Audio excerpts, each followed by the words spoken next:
All right, and we're back to some more math practice involving exponential equations. The skills required to be able to do that are pretty much every idea in the series, maybe with the exception of the two graphing videos. If you have seen those two graphing videos, or if you just have understanding of graphing exponentials in general, then this will only reinforce or make your skills even that much stronger. So um, let's see if you would like to try these. I believe some of you would be able to do them in your head actually. But the idea for this video, I want you to think, in the past we've thought, all right, what's the exponent for 32? What's the exponent for 81? What's the exponent for this fraction, which is what I meant by these were written so that we can easily do them in our head. I will say that for a little bit of a spoiler alert, for future practices, most of the problems we will encounter will not have the same base. Therefore, we need to start developing good habits so that when we get to that point, we've already have been doing this all along. So if you don't like to show the work, I will do that for you guys, but just follow along and follow the thinking mainly. The thinking is what's important for this video rather than the actual answer. So here's what I mean by same base. Here's an example that's given already. Both of them are already written in base 5. So therefore, if this is base 5 and this is base 5 and we have an equation, the only thing that needs to be true is that the exponents are the same. That's all it means. So in order for that to happen, the exponent has to be an 8. Because the only way we're going to get that is if 5 to the 8th equals 5 to the 8th. There's no other choice. All right, perfect. So this one's not in that format. So we need to think, all right, 2 to the k equals 2 to the something. What's the exponent for a 32? It is a 5. So now that we have same exponents, we know that the variable k should equal that exponent of 5 since we have equal base. Therefore, k equals 2. I mean, sorry, 5. I was looking at the base rather than the exponent. There it is. K equals 5.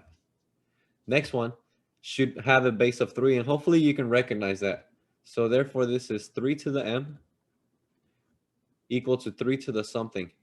What's the exponent for 81? It's a 4. Therefore, we know the exponent, in this case, the variable m, it is a 4. So as long as you can follow that thinking, we're developing good habits for future practice. And this idea is powerful in the future. So there we go. Base is, what is the common base here? So it could be a 2, but you want to pick the greatest one because they both have 2, can be written in base 2, but we're going to go with base 4 since that's going to work much more efficiently, I believe. And then what's the exponent for 1 over 64? It's a negative exponent since we have a reciprocal of 64, and that's negative 3. So we know the exponent is negative 3. Hopefully you're getting the same answers as I am. Otherwise, let me know. And I can help you out or I can fix my problem. All right. Reciprocal, hopefully you're getting much faster at this. This should, oh, I messed that up. That should be a negative 1. That's what I'm doing for trying to rush it. Well, I guess maybe that is what I wanted to do. 7 to the x, let's reset that. 7 to the x equal to 7 to the negative 1 power. That's the common base written in common base form, and this is x equals negative 1. Sorry for slowing down that process. It was not on purpose, but it's all right. Next thing is down here. Similar type of problems. What's the common base for this one? It better be an 8, and this is a to the n on the right side. For a radical, we have a to the 1/2, especially when it's the square root. So therefore, the exponent is 1/2. That's the thought process for that one. Here we have identified a common base of 3. 3 to the y. That pretty much is given. In the future, it's going to get a little more complex than that. And this is 3 to the negative 2nd. So therefore, the exponent must be negative 2. There we go. This one is 2. Oh, this one gets a little bit more difficult. There we go. We were expecting something like this. But look, this one has a square root, but we don't want an 8. Let's rewrite this. The radical part is fine. The root of 3 is fine. How can we rewrite this 8 with base 2? It must be 2 to the 3rd. Oh, well. Now I see I don't like that number very much, but it's fine. We can keep that. The idea is what's more important rather than the result. So therefore, this is the same as 2 to the x equals 2 to the 3 over 3. And maybe if you don't know, if you're not familiar with cube roots, then this is, but you're okay with exponents, and this is fine. 2 to the first is the same as 2.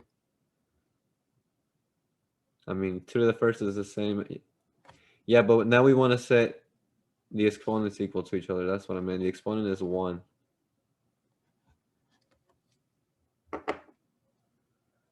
The exponent is 1. All right, cool. And then here, we've done something similar to that already. 5 to the x. But now is the square root part is fine. The 125 we can rewrite as 5 to the third. 5 to the third power. And remember that when there's no number written here on the root, it's an implied 2. If you want to write it, that's fine. Otherwise, just visualize it. And we can write 5 to the x is the same as 5 to the 3 halves. Hopefully you're okay with that.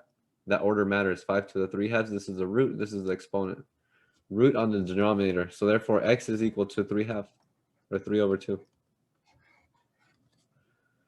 So that's the power of rewriting with same base when they get a little bit more difficult. I wonder if some of you were able to figure that out in your head. I think so.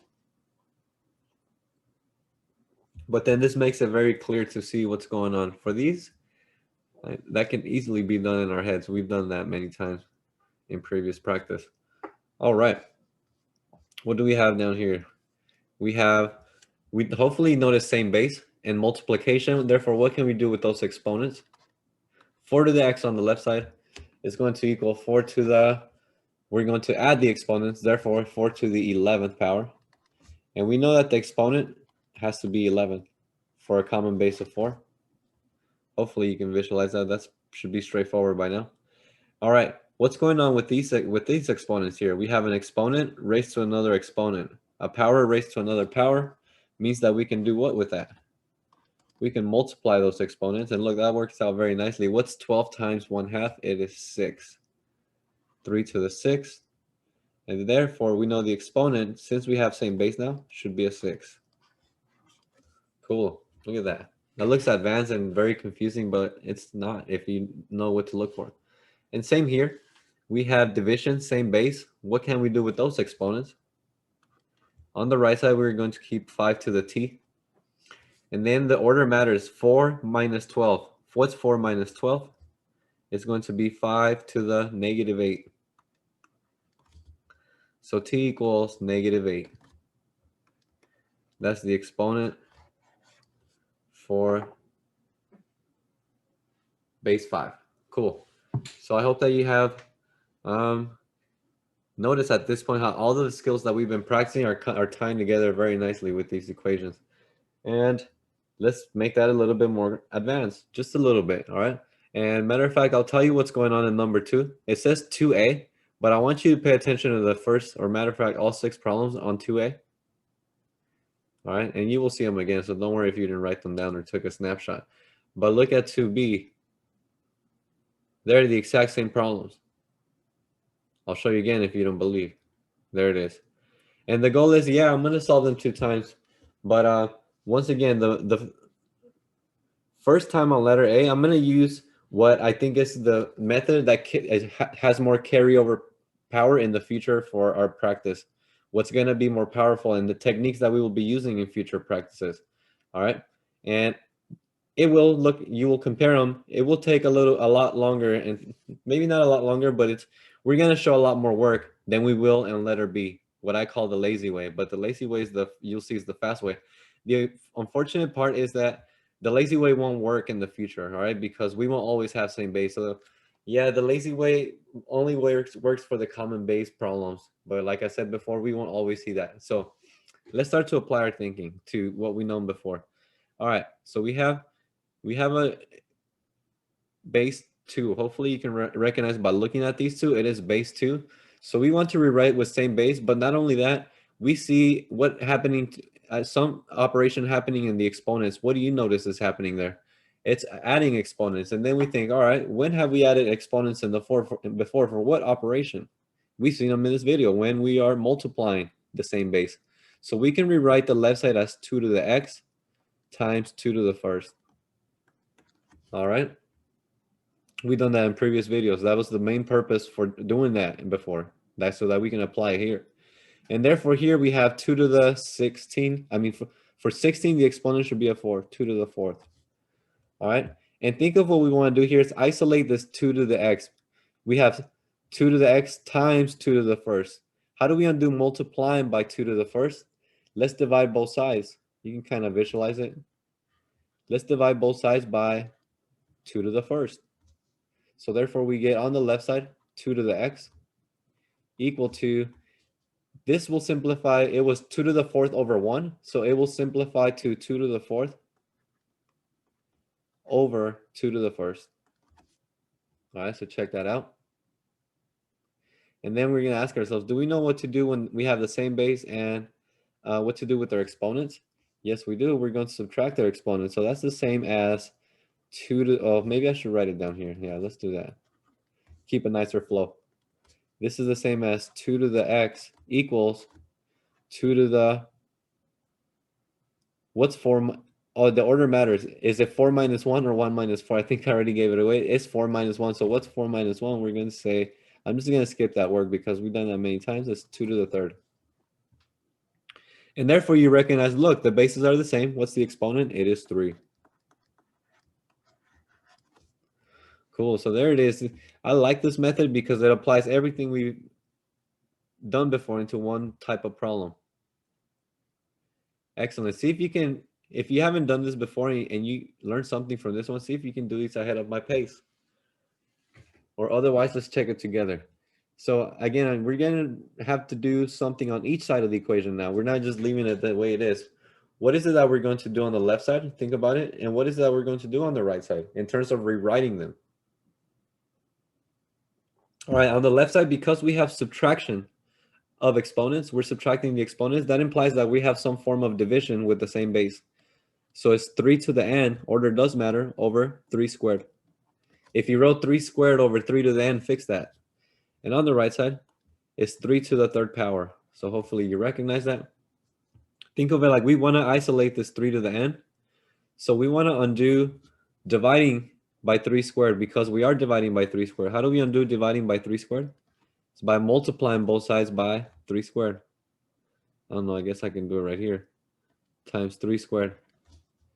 And therefore, these will simplify to 1, and therefore on the left side we have 3 to the n equal to 3 to the 3rd times 3 to the 2nd. Therefore, we know that that is 3 to the n equals 3 to the 5th.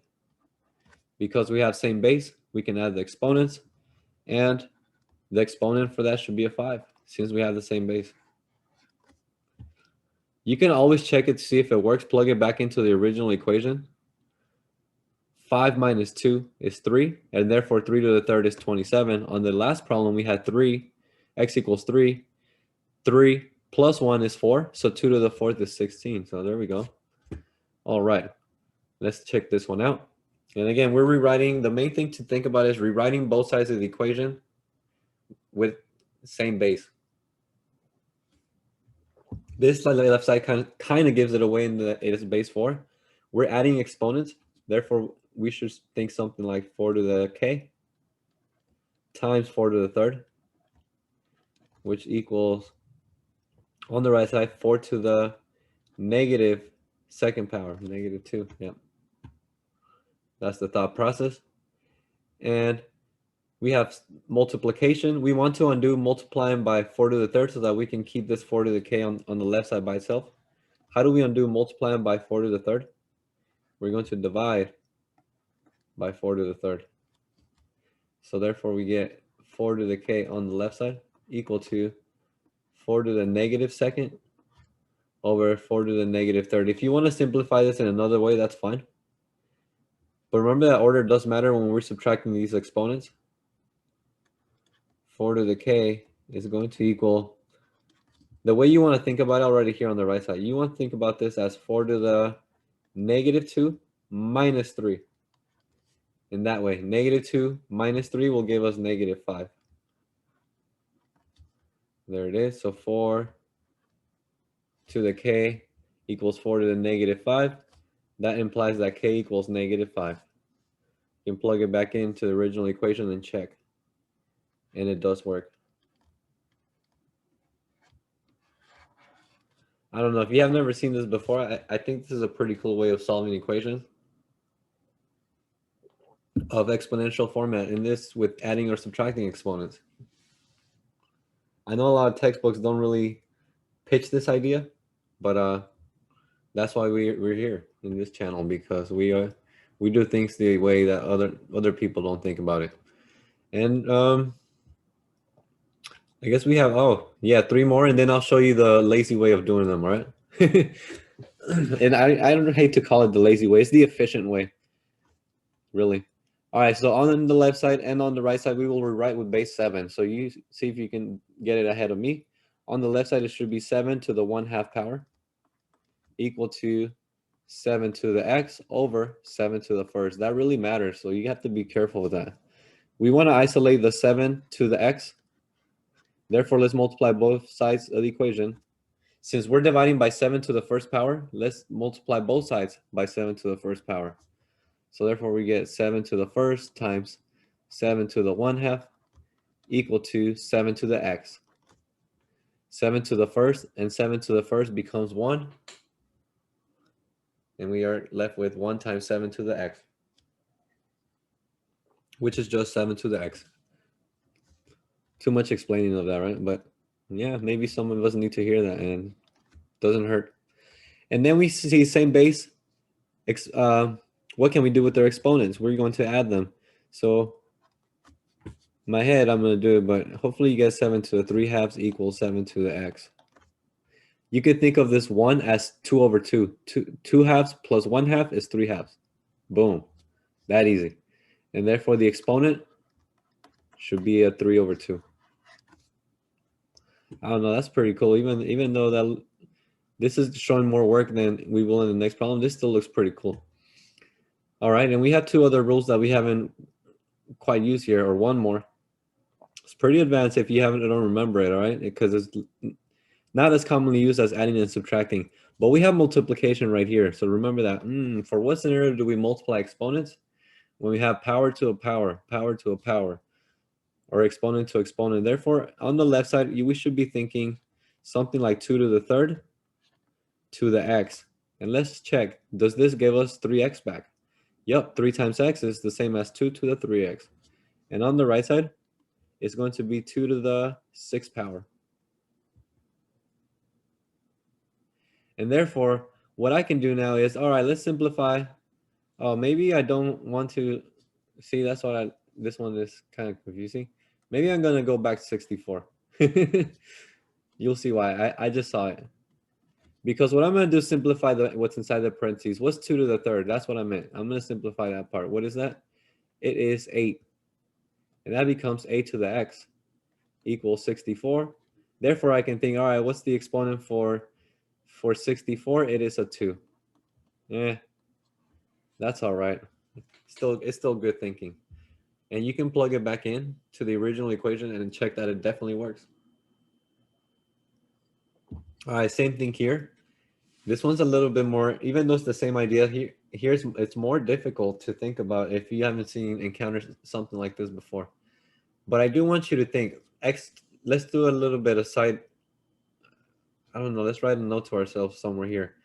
We know that x over 2 is the same as 1/2 times x. That's how I want us to think about it, all right? That's our little side note.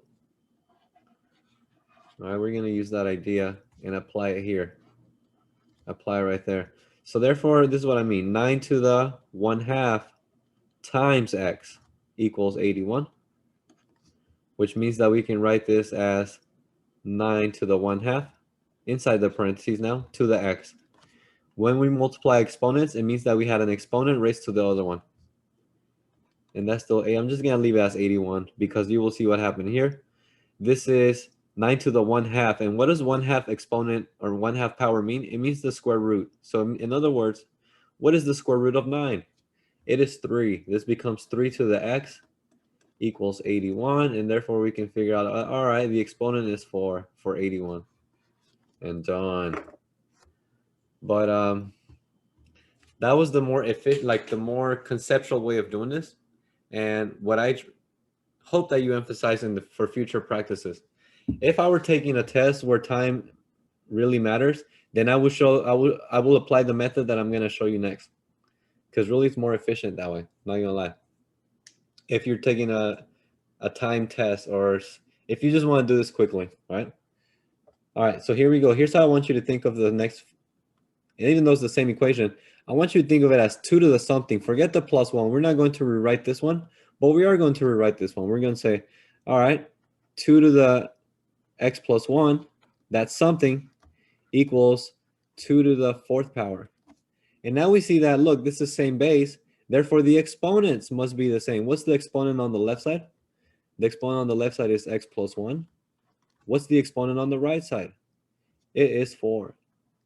And therefore, we have a linear equation that's very easy to solve. All right, we can say x is 3. Subtracting 1 on both sides gives us 3. Look at that. That was much more efficient, I think. But again, like I said, this will have roadblocks in the future. Once these are not the same base, then this will help us in no way. This will still be very powerful in that case. So that's the beauty of doing it in this format. And I don't know, I like the way this looks. This looks like really cool, fancy math. This looks like, you're doing algebra 1. Which really, this is algebra 1 level, to be honest.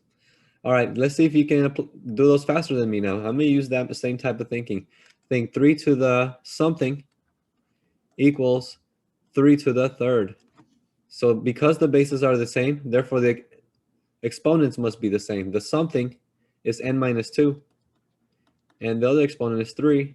Therefore, adding 2 on both sides gives us 5.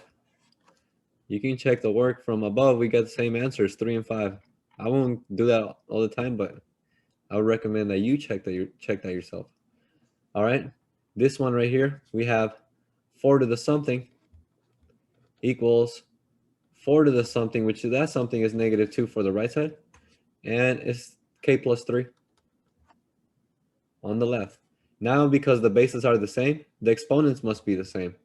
So k plus 3 equals negative 2. So k must equal negative 2 minus 3. Negative 2 minus 3 is negative 5. Excellent. We have 3 more to check that are going to be very quick, in my opinion. 7 to the 1/2 on the left side is the same as 7 to the something. What's the something? X minus 1. So we're going to say that because the bases are the same, the exponents must be the same. 1/2 then is equal to x minus 1. We're going to add 1 to both sides so that we get plus 1 plus 1/2. And hopefully you can verify that that's 3 over 2. And there it is, done. This one right here, again, we will still think 2 to the something. So 2 to the 3x, or 2 to the something, equals 2 to the 6. Now, because the bases are the same, the exponents must be the same. So 3 to the x is 6. And that's not right. It's 3x equals 6. Haha. You guys thought you got me on a mistake there, huh? X equals 2. That's right. I said I wasn't going to check, but I just wanted to. I could have checked it in my head here, to be honest. All right, cool. We have 9 to the something equals 81. So therefore, 9 to the something is x over 2 equals 9 to the 2nd. 9 squared is 81. Now, because the bases are the same, the exponents must be the same. So therefore, x over 2 must equal a 2. And we want to solve for x, so we want to undo dividing by 2. How do we undo dividing by 2? Multiply both sides by 2. The way you can show the work is like this. Multiply both sides by 2. So that we get 2 times 2 is 4. And there it is. Now, I do want to point out as well that while this is a very efficient method, it also didn't involve everything we learned in previous videos. Look, we almost didn't require to know anything about adding exponents, subtracting them. We got away with it without knowing anything about adding and subtracting exponents. So this is a way that's very efficient, but it's very disconnected from this method of solving that applies everything that we've been putting together in previous videos, in a very nice way. Look at that. I just enjoyed looking at this. It looks very, very easy to follow because of what we've been developing with these exponents. So yeah, that's the end of this practice, and we're going to develop this even more, and I look forward to doing that. If you want to check out some more videos, please go and listen to me talk about some more math. Otherwise, go enjoy the rest of your day. Goodbye.